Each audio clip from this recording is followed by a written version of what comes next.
Hello दोस्तों, आपका स्वागत है हमारे यूट्यूब चैनल एसएफ के एजुकेशन पे।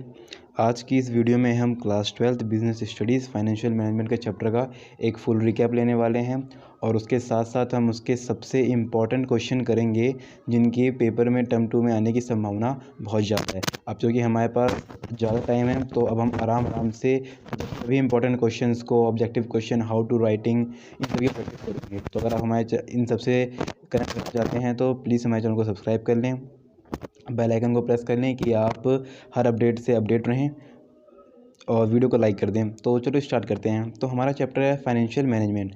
तो सबसे पहले हमें समझना होगा कि फाइनेंशियल मैनेजमेंट से पहले कि फाइनेंस क्या होता है। तो फाइनेंस अगर मैं आपको ऐसे समझाऊँ कि आपको हमेशा याद है, तो फाइनेंस मतलब समझ लो आप पैसा क्यों रिक्वायरमेंट होती है किसी भी एक्टिविटीज़ को करने के लिए। तो ऐसे हम फाइनेंस की क्या डेफिनेशन दे सकते हैं। तो फाइनेंस हमारी रिक्वायरमेंट होती है कि हम day to day business activities को या ऑपरेट कर सके, डे टू डे हो या लॉन्ग टर्म के लिए हो या फॉर किसी स्पेसिफिक पर्पस के लिए हो। तो अब सबसे पहले हम स्टार्ट करते हैं कॉन्सेप्ट, रोल और ऑब्जेक्टिव्स ऑफ फाइनेंशियल मैनेजमेंट। अब हम यहाँ पढ़ेंगे। तो सबसे पहला हमारा है फाइनेंशियल मैनेजमेंट का मतलब क्या होता है। तो financial management means planning, organising, directing and controlling the financial activities of an organisation. अब हमें इसे डरना थोड़ा ना है, हमने तो मैनेजमेंट की डेफिनेशन पढ़ रखी थी। मैनेजमेंट में क्या आता है, प्लानिंग आता है, ऑर्गेनाइजिंग आता है, डायरेक्टिंग आता है और कंट्रोलिंग आता है। स्टाफिंग हम इसमें नहीं कंक्लूड करेंगे। बस वो सारी एक्टिविटी करना किसके लिए करना, फाइनेंस के लिए करना, तो वो फाइनेंशियल एक्टिविटीज़ कहलाता है। अब हम इसको और ब्रॉडर टर्म इसकी पढ़ने वाले हैं, ठीक है। तो इसकी और ब्रॉडर टर्म में क्या हो जाएगा कि आ जाएगा हमारे पास यहाँ पे फाइनेंशियल मैनेजमेंट किसे कहते हैं। तो फाइनेंशियल मैनेजमेंट रेफर्स करता है to management of flow of funds and involves decision relating to procurement of fund. Procurement का मतलब क्या होता है, प्रोक्योरमेंट का मतलब कि हम कहाँ से उसको लेकर आएंगे। Procurement of funds, investment of funds and distribution of earning to the owners. अब कह रहा है अगर हमारे पास पैसा आ रहा है तो हमें उसका बहुत सारा मैनेजमेंट करना होता है। पहला मैनेजमेंट क्या होगा, वो पैसा आएगा कहाँ पे, वो पैसा कहाँ से आएगा, ठीक है। और दूसरा मैनेजमेंट होता है कि हम उस पैसे का इन्वेस्टमेंट कहाँ करेंगे, हम उस पैसे का यूज़ कहाँ करने वाले हैं। अगर हमें 500 रुपये मिल गया तो हम कहाँ यूज़ करेंगे, क्या हम उसका यूज़ असेट खरीदने में करेंगे या हम लग्जरीज़ खरीदने में करेंगे या डे टू डे एक्टिविटी में करेंगे, तो उस पर डिपेंड होता है। और थर्ड आता है हमारा डिस्ट्रीब्यूशन ऑफ अर्निंग, कि डिस्ट्रीब्यूशन ऑफ अर्निंग हम कहाँ पे करने वाले हैं, ठीक है ना। कि हमने जो कमाया तो हम उसका कुछ पैसा शेयर होल्डर को दे देंगे, कुछ पैसा कहीं और डिस्ट्रीब्यूट कर देंगे। तो इसमें हम पढ़ेंगे डिस्ट्रीब्यूटिव ऑफ अर्निंग का क्या होता है। फिर अब यहाँ पे हम पढ़ेंगे रोल क्या होता है फाइनेंशियल मैनेजमेंट का एक। तो ये इंश्योर करता है कि हमारे पास अवेलेबिलिटी हो सफिशिएंट फंड की एट अ रीजनेबल कॉस्ट। माना आप पे फंड तो है पर आप ऐसी जगह से फंड लेके आए हैं जहाँ पे आपको मतलब आपका सारा पैसा तो इंटरेस्ट देने में चुक जा रहा है। तो इसलिए हमें ये भी सबसे पहले इंश्योर करना है कि हमारे पास सफिशिएंट फंड हों और वो भी एक रीजनेबल कॉस्ट पे हों, मतलब कम खर्चे पे आप उस फंड को लेके आए हों। हमने पढ़ा था ना कि प्रोक्योरमेंट होता है फंड का, तो वो चीज़ें। उसके बाद यहाँ पे हमें दिया हुआ है कि सेकंड में इंश्योर करना होता है इफेक्टिव यूटिलाइजेशन ऑफ फंड। वही बात आ गई कि हमें पहले ये प्रोक्योर कर लिया हमने, उसके बाद कम कॉस्ट पे, फिर हमें देखना है कि हम इसका इफेक्टिव यूटिलाइज कहाँ पे कर सकते हैं इस फंड को। क्या हम असेट लगा लें या हम डे टू डे एक्टिविटी में खर्च कर लें या हम अपने ऑफिस को थोड़ा और मॉडर्न बना लें या ऐसे ऐसे असेट्स लेके आ जाए जो हमारी प्रोडक्टिविटी को बढ़ा सके। प्रोडक्टिविटी बढ़ेगी, प्रॉफिट बढ़ेगा तो हमारे पास ज़्यादा अर्निंग आएगी, ठीक है। और हम इसे कहते हैं कि हम एक बेटर मैनेजमेंट कर रहे हैं, ठीक है। अगला पढ़ते हैं हम इसमें ऑब्जेक्टिव्स क्या होते हैं फाइनेंशियल मैनेजमेंट के, मतलब फाइनेंशियल मैनेजमेंट के उद्देश्य क्या होते हैं। तो सबसे इसका प्राइमरी ऑब्जेक्टिव क्या होता है, मैक्सिमाइज करना शेयर होल्डर की वेल्थ को। तो शेयर होल्डर की वेल्थ से इसका यहाँ पे क्या मतलब है। तो देखो, एक कंपनी होती है, अगर हम माने कि उसके ऑनर ने शेयर इशू कर रखे हैं तो बहुत सारे लोगों पे शेयर होगा। अगर आपने किसी कंपनी में अपने पैसे लगा रखे हैं तो आपने ये उम्मीद तो ज़रूर करी होगी कि आपको वहाँ से कुछ ना कुछ पैसा रिटर्न मिलेगा।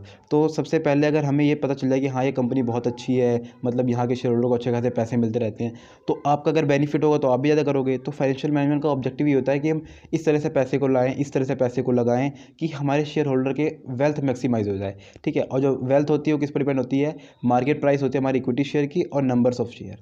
हमारे लिख देना आप, shareholder wealth is equal to price of a per equity, ठीक है, multiply by numbers of equity share. जितने उस पर इक्विटी शेयर है और एक इक्विटी शेयर का प्राइस क्या चल रहा है उसी से हम वेल्थ पता कर लेंगे, ठीक है। हाँ, उसका लिए रखा है fund belong to the shareholder. इसमें यहाँ पे क्या रखा है साफ साफ कि this is because a company's fund belong to the shareholder and the manner in which these are invested and the return earn on them determines the market value और प्राइस ऑफ शेयर। फिर अभी इसमें पढ़ेंगे, हमें 3 decision करने होते हैं। देखो मैं आपको पहले ब्रीफ देता हूँ डिसीजन को, अभी हम इसमें तो डिस्कस करेंगे, पर मैं आपको एक ब्रीफ देता हूँ जिससे कि जब मैं आपको ये डेफिनेशन हम पढ़ के देखें तो हमें और अच्छे समझ में आ जाए। तो इसमें 3 डिसीजन करेंगे। सबसे पहले हम करेंगे इन्वेस्टमेंट डिसीजन। इन्वेस्टमेंट डिसीजन जैसे इसका नाम वैसे इसका काम। इन्वेस्टमेंट में हम क्या देखेंगे कि हम किस फंड को कहाँ पे कैसे इन्वेस्ट करें, मतलब जो हम पैसा हमारे पास आएगा तो हम उसका इन्वेस्टमेंट करें। अगर आप अपने बिजनेस को देखो तो आपको लगेगा दो तीन खर्चे हैं जो मेन। एक तो डे टू डे एक्टिविटी के खर्चे, दूसरा ऐसे खर्चे जिनसे हमारा बिजनेस चल रहा हो, जिसे हम कहते हैं लॉन्ग टर्म के लिए खर्चे। माना हमने बिल्डिंग मस्ती बनवा ली है तो उससे हमारा चल रहा है, हमने अच्छे खासे मॉडर्न और एक्सपेंड हमारे बिजनेस को एक्सपेंड जो करेंगे ऐसी मशीनों को ला रखा है, तो वो भी हमारे क्या हो गया, लॉन्ग टर्म के लिए हो गया। तो बस इतना सिंपल था इन्वेस्टमेंट डिसीजन। हमें 2 चीज़ों के बारे में पढ़ना है। सबसे पहले हम लॉन्ग टर्म इन्वेस्टमेंट करेंगे, दूसरा शॉर्ट टर्म इन्वेस्टमेंट करेंगे। फिर हम आता है हमारा फाइनेंस डिसीजन कि हम पैसा कहाँ से लेके आएँ। तो पैसा लाने के लिए हमारे पास 2 ही है, डेब्ट और इक्विटी। या तो हम अपनी कंपनी की पार्टनरशिप या इक्विटी बांटे लोगों को, या हम कहीं से उधार ले लें किसी सोर्स से।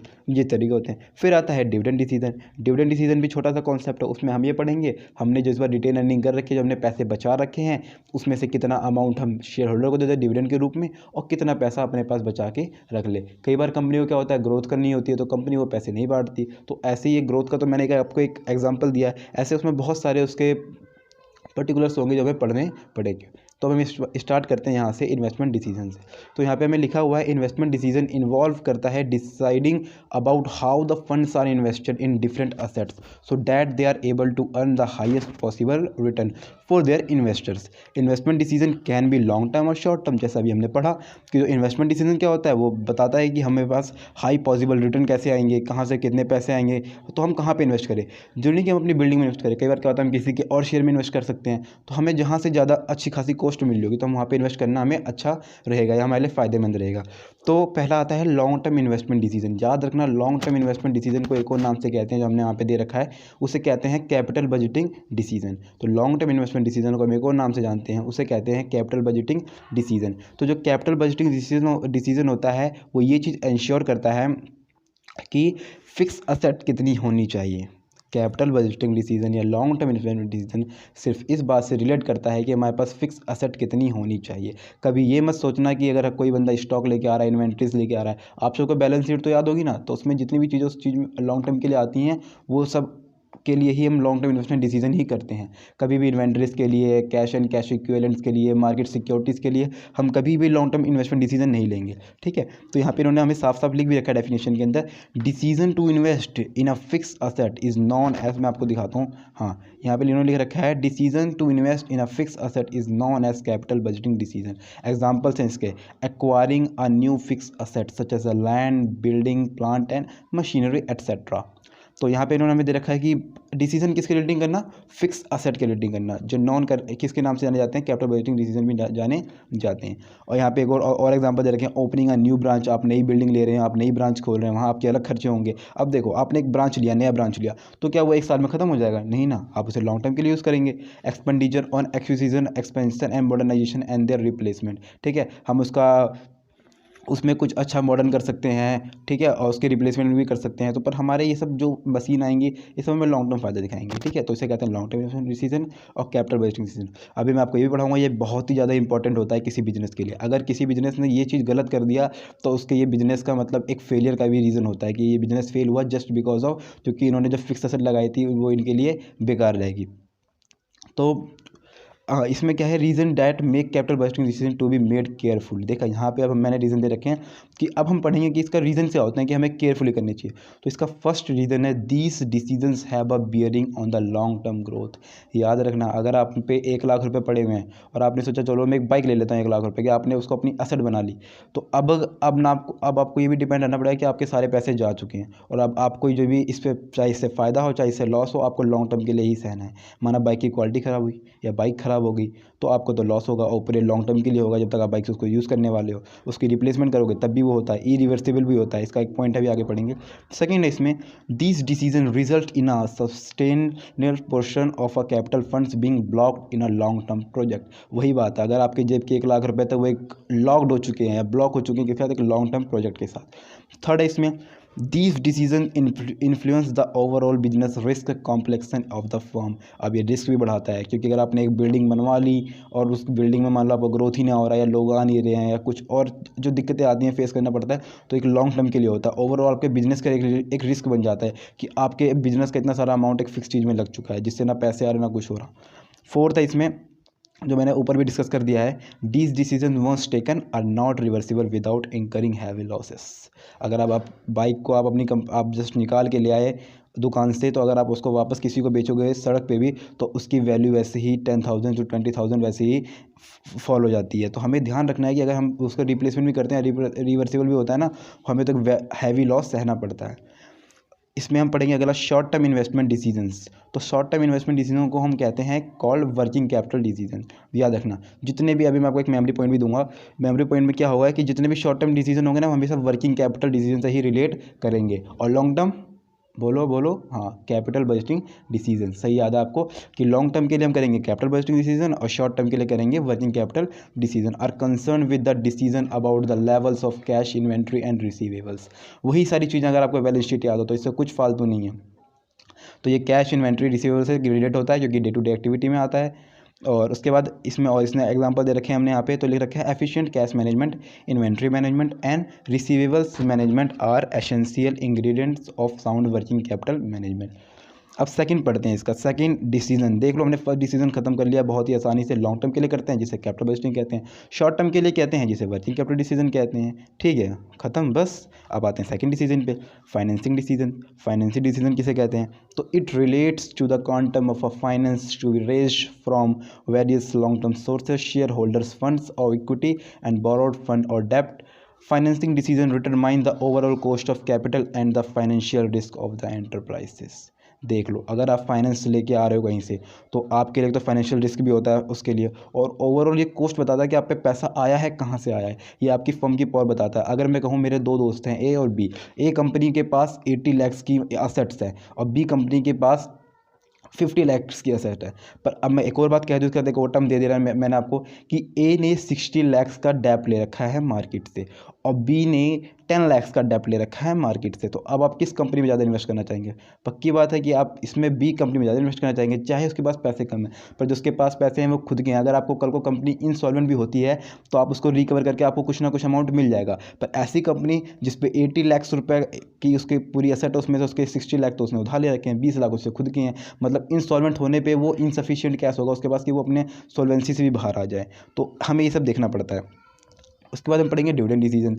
It relate to how much of the profit earn by the company after paying tax. याद रखना, हमेशा आफ्टर पेइंग टैक्स कंफ्यूज करता है, एक बार बिफोर पेइंग टैक्स देके सब कुछ हटा के जो हमारे पास पैसे बचेंगे उसमें से हम कितना डिविडेंड दे दें अपने शेयर होल्डर्स को, इसे कहते हैं डिविडेंड डिसीजन करना। ठीक है, अब हम पढ़ेंगे कि अब कौन कौन से फैक्टर हैं। अब ये जो तीनों अभी हमने डिसीजन पढ़े हैं ना, उनको कुछ फैक्टर्स होते हैं जो अफेक्ट करते हैं। अब उसको पढ़ते हैं। तो सबसे पहले हम पढ़ेंगे अपना इन्वेस्टमेंट डिसीजन, और इन्वेस्टमेंट डिसीजन में भी किसका? कैपिटल बजटिंग का। याद रखना, हम इसका वर्किंग कैपिटल नहीं पढ़ रहे हैं, हम इसमें पढ़ रहे हैं इन्वेस्टमेंट डिसीजन का पार्ट जो कि है कैपिटल बजटिंग डिसीजन। इसलिए यहाँ पे मैंने मेंशन कर रखा है, आप चाहें तो इसके नोट्स बना सकते हैं जो आपके लिए बहुत ज़्यादा हेल्पफुल होंगे। तो फर्स्ट है इसमें cash flow of the project. हम क्या पढ़ने वाले हैं? Cash flow of the project. हमारा कैश फ्लो कैसा है प्रोजेक्ट का? तो यहाँ पे लिखा हुआ है the amount of cash flow should be carefully analyse before consideration the decision. अब मैंने एक बिल्डिंग में पैसे खर्च कर दिए। अब देखो, एक बिल्डिंग क्या दिन में बन जाती है, महीनों में बन जाती है? नहीं ना, बिल्डिंग बनती है सालों सालों में। ठीक है, अब मैंने प्रोजेक्ट में मेरे 40 लाख रुपए लग गए, मतलब मेरे पास 80 लाख रुपए का कुछ पैसा बजट था, उसमें से मेरा 50% ऐसे प्रोजेक्ट में जा चुका है जैसे मेरे को अभी पैसे आने ही नहीं है 10 सालों तक। तो मैं ऐसे बिजनेस में क्यों इन्वेस्टमेंट करूँगा? तो हमें इसके लिए बड़ा केयरफुल होना पड़ता है। सेकंड है rate of return of the project.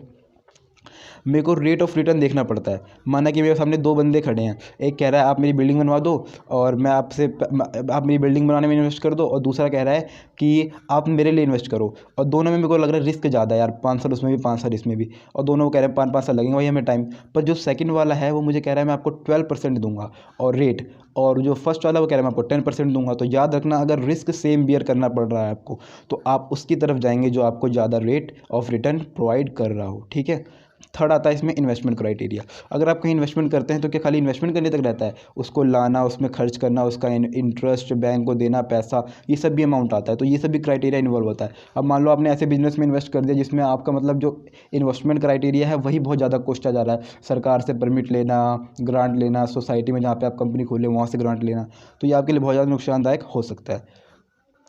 अब पढ़ेंगे ऐसे फैक्टर जो अफेक्ट करते हैं हमारी फाइनेंसिंग डिसीजंस को। तो सबसे पहला है कॉस्ट।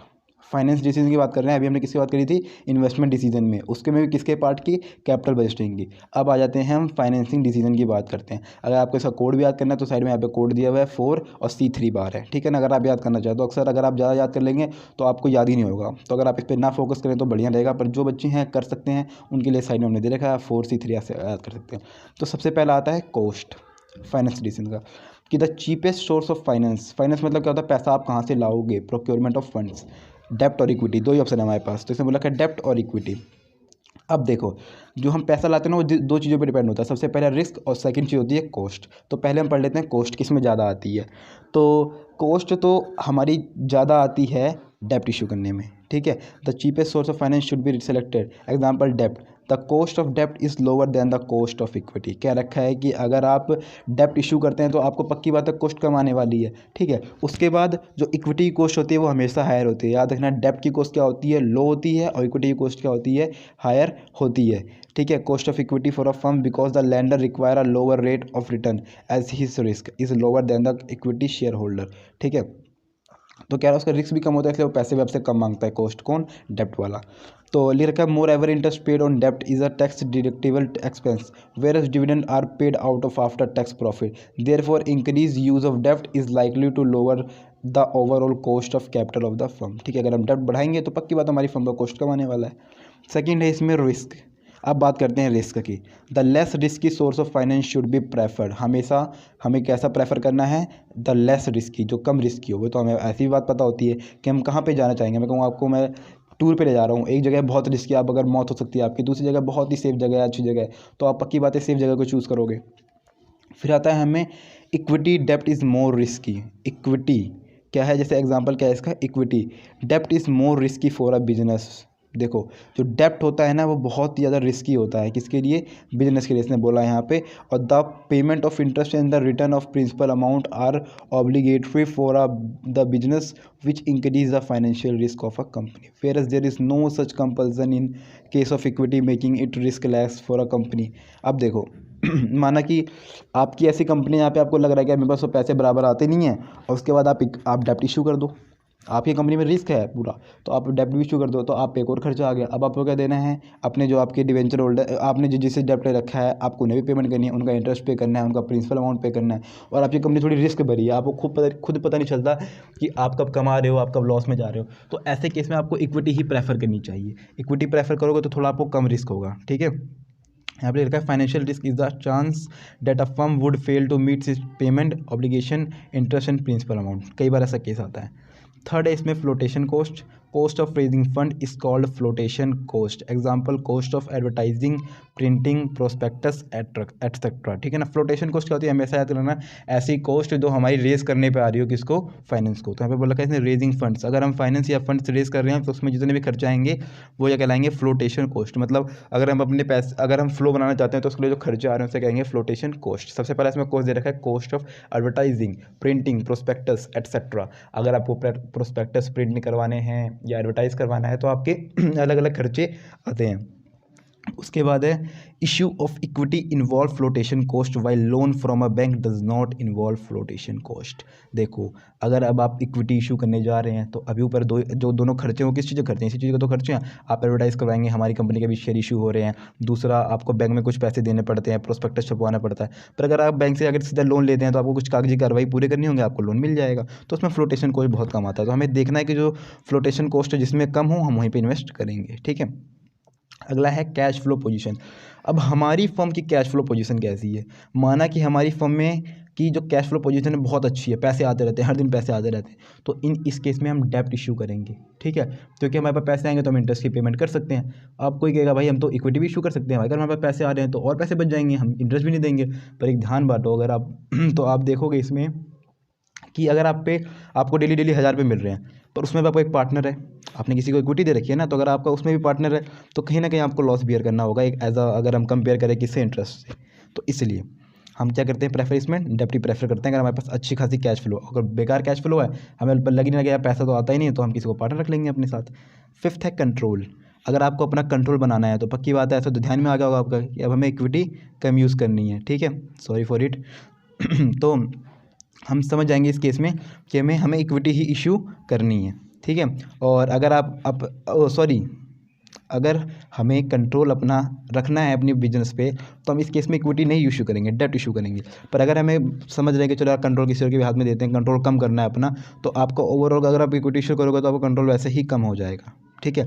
तो इक्विटी अगर नहीं इशू करोगे तो कंट्रोल अच्छा रहेगा, इक्विटी इशू करोगे तो कंट्रोल अच्छा नहीं रहेगा, क्योंकि और बंदे आ जाएंगे पार्टनर। अब आप अकेले फैसला नहीं ले सकते, आपको उससे भी बात करनी पड़ेगी जिसने आपकी फर्म की इक्विटी ले रखी है। अगला है level of fix operating cost. अगर किसी बिजनेस का हाई फिक्स ऑपरेटिंग कॉस्ट है, मतलब उसे हर महीने बिल्डिंग का रेंट देना है, इंश्योरेंस प्रीमियम देना है, सैलरी देनी है, मतलब बंदा खाली गिने जा रहा है, ये भी देना है, ये भी देना है, ये भी देना है, तो उसके लिए रखा है कि हाई बिजनेस इसका लोअर डेप्ट फाइनेंसिंग इज़ बेटर। तो वो ऐसे डेप्ट पे करेगा जहाँ पे उसे लोअर डेप्ट फाइनेंस मिल रहा हो, ठीक है। मतलब ऐसा नहीं कि उसे हाई इंश्योरेंस पे पैसे ले लेगा, हाई चीज़ों पे पैसा लेगा, वो ऐसे का लेगा जहाँ पे मतलब थोड़े से कम इंटरेस्ट देना हो, तो वहाँ से ब्याज लेगा वो, क्योंकि उसके वैसे ही बहुत सारे खर्चे हो रहे हैं, उसे रेंट देना पड़ रहा है। अगला है state of the capital market. Capital market किस पोजीशन में चल रही है, ठीक है।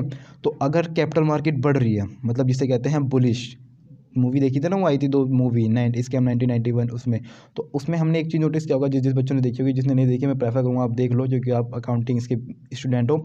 तो हमें इसमें बोल रहा है कि अगर कैपिटल मार्केट बुलिश होगी, मतलब उसके प्राइस बढ़े जा रहे हैं, लोग खरीद रहे हैं, तो आप पे भी अच्छा खासा टाइम है कि आप भी अपने शेयर को हाई प्राइस में बेच सकते हैं और अच्छा खासा अमाउंट अर्न कर सकते हैं, ठीक है। उसके बाद अब मान लो ऐसी है कि मार्केट चल ही नहीं रही है, मार्केट मतलब डिप्रेशन में चल रही है। डिप्रेशन का मतलब क्या होता है, मार्केट में शेयर प्राइस के ना वैल्यू गिरते रहते हैं। तो अगर प्राइस गिर रहे हैं तो उस केस में क्या होगा, हर बंदा डरेगा, कोई खरीदेगा ही नहीं, और जो खरीदेगा वो सस्ता मांगेगा आपसे, है ना। तो आपसे वो सस्ता मांगेगा, तो इस केस में तो आपका लॉस है, आपको 10 रुपये वाली चीज़ अपनी 9 रुपये में देनी पड़ेगी, आपको वैसे 1 रुपये का लॉस हो जाएगा। तो आप इस केस में नहीं करेंगे, ठीक है। अब जो आगे हम पढ़ेंगे फैक्टर अफेक्टिंग डिविडेंड डिसीजन, ये हम पार्ट 2 में पढ़ेंगे, और पार्ट 2 के साथ साथ हो सके तो हम कुछ क्वेश्चनों को भी अटैम्प्ट कर लेंगे। अभी फिलहाल हम देखते हैं कितने क्वेश्चनों को हम अटैम्प्ट कर सकते हैं, तो हम कुछ क्वेश्चन भी इसके साथ साथ कर लेते हैं। हाँ, तो अब हम करेंगे कुछ ऑब्जेक्टिव टाइप्स क्वेश्चन, तो आप बने रहें।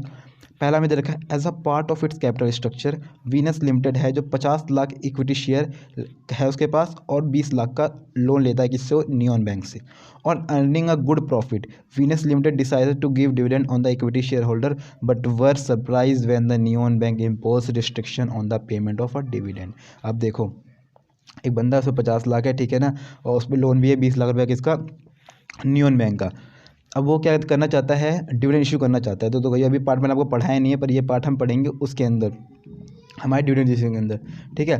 तो इसमें क्या लग रखा है, उस पर उसने उससे लोन भी ले रखा है, तो इसमें बात आती है, फैक्टर वो आता है, वो होता है कॉन्ट्रेक्चुअल, ठीक है ना, वो जो कॉन्ट्रेक्चुअल कंस्ट्रेंट रखते हैं ना, उसके चक्कर में। तो इसका आंसर क्या है यहाँ पे, कॉन्ट्रेक्चुअल कंस्ट्रेंट। यहाँ पे इसने बोल रखा है ना, जो डिविडेंड डिसीजन इसे ले रखी है, अलाउ नहीं कर रहा है नियॉन बैंक उसे, तो इस पर कौन सी रिस्ट्रिक्शन है कि वो पेमेंट नहीं कर पा डिविडेंड की, तो वो होता है कॉन्ट्रेक्चुअल कंस्ट्रेंट, क्योंकि उसने उसे कहीं ना कोई कॉन्ट्रैक्ट कर रखा होगा, सर जो आप कहेंगे हम वो करेंगे, बस आप हमें लोन दे दीजिए 20 लाख रुपये।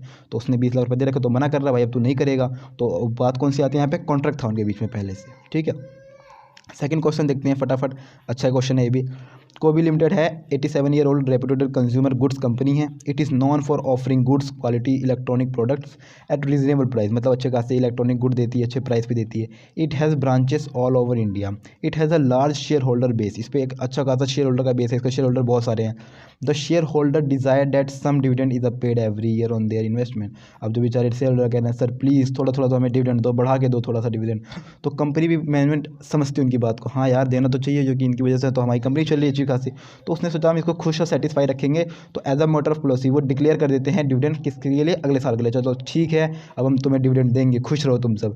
तो बताओ यहाँ पे कौन सी सिचुएशन आई है, तो यहाँ पे एक कंज्यूमर की प्रेफरेंस, बेचारे कंज्यूमर ने अपनी प्रेफरेंस रखी, ठीक है ना, शेयर होल्डर ने अपनी प्रेफरेंस रखी है। जैसे हम कंज्यूमर प्रेफरेंस, मैंने आपको इसलिए कहा कि आपको याद रखना है कि कहीं ना कहीं उसका ग्राहक है, ग्राहक नहीं मालिक ही माना जाएगा। तो यहाँ पे क्या बोला जाएगा, हम इसका है share holder preference. Share holder ने प्रेफर किया कि सर प्लीज़ हमारे कुछ बढ़ा के दीजिए, तो उसने वहाँ उसको बढ़ा के दिया, तो हमने यहाँ पे आंसर होगा इसका शेयर होल्डर प्रेफरेंस, ठीक है। हाँ, थर्ड इसका कि a decision is taken in financial management to distribute certain part of profit. मैंने क्या बताया था, अगर हम कुछ पार्ट बताते हैं प्रॉफिट का, बांटते हैं शेयर होल्डर को आफ्टर पेइंग टैक्स, टैक्स देने के बाद, याद आया, हाँ, तो वो क्या होता है, हमारा डिविडेंड डिसीजन होता है, ठीक है। फोर्थ क्वेश्चन, मैं सिर्फ 5 क्वेश्चन कराऊंगा, फिर आप बाकी क्वेश्चन नेक्स्ट पार्ट में करेंगे। तो अगला है, for optimal procurement of funds a finance manager identify different available sources and compare those in terms of cost and associated risk. The concept highlighted the above the line, हमारा chapter, answer है हमारा chapter financial management. क्यों? अब देखो मैं इसकी English की अंग्रेजी बताता हूँ आपको, हिंदी। तो इसने यहाँ पे बोल रखा है कि हमें ऑप्टिमल प्रोक्योरमेंट, बोलते अच्छी जगह से पैसा लेके आएंगे फंड का और उसको अच्छी जगह यूज़ करेंगे। और ये किस पे दोनों डिपेंड होंगे? कॉस्ट और रिस्क पे। तो बताओ हम यहाँ पे कौन सा कॉस्ट हाईलाइटेड कर रहे हैं, मतलब कौन सा कॉन्सेप्ट यहाँ पे हम पढ़ रहे हैं? तो हम अपना चैप्टर पढ़ रहे हैं पूरा इसी के बारे में, फाइनेंशियल मैनेजमेंट। और हमारा लास्ट क्वेश्चन इस वीडियो का पार्ट 5, ठीक है। तो लिख रखा है यहाँ पे a decision is a finance, question 5, हाँ sorry, a decision is taken in financial management to put capital of the company in different assets. किसकी बात आ गई यहाँ पे? असेट्स की बात आ गई। असेट हमारे शॉर्ट टर्म के लिए होते हैं, लॉन्ग टर्म के लिए होते हैं। तो ये दोनों हमारा सबसे पहला डिसीजन होता है जिसे हम कहते हैं फाइनेंशियल डिसीजन। या फाइनेंशियल डिसीजन का कौन सा पार्ट? कैपिटल बजटिंग, जिसमें हम इन्वेस्ट करते हैं पैसे को। ये रहा हमारा कौन सा डिसीजन है? ये हमारा इन्वेस्टमेंट डिसीजन है। आई होप आपको वीडियो अच्छी लगी होगी। अगर आपको अच्छी लगी तो प्लीज़ चैनल को सब्सक्राइब करें, वीडियो को लाइक करें।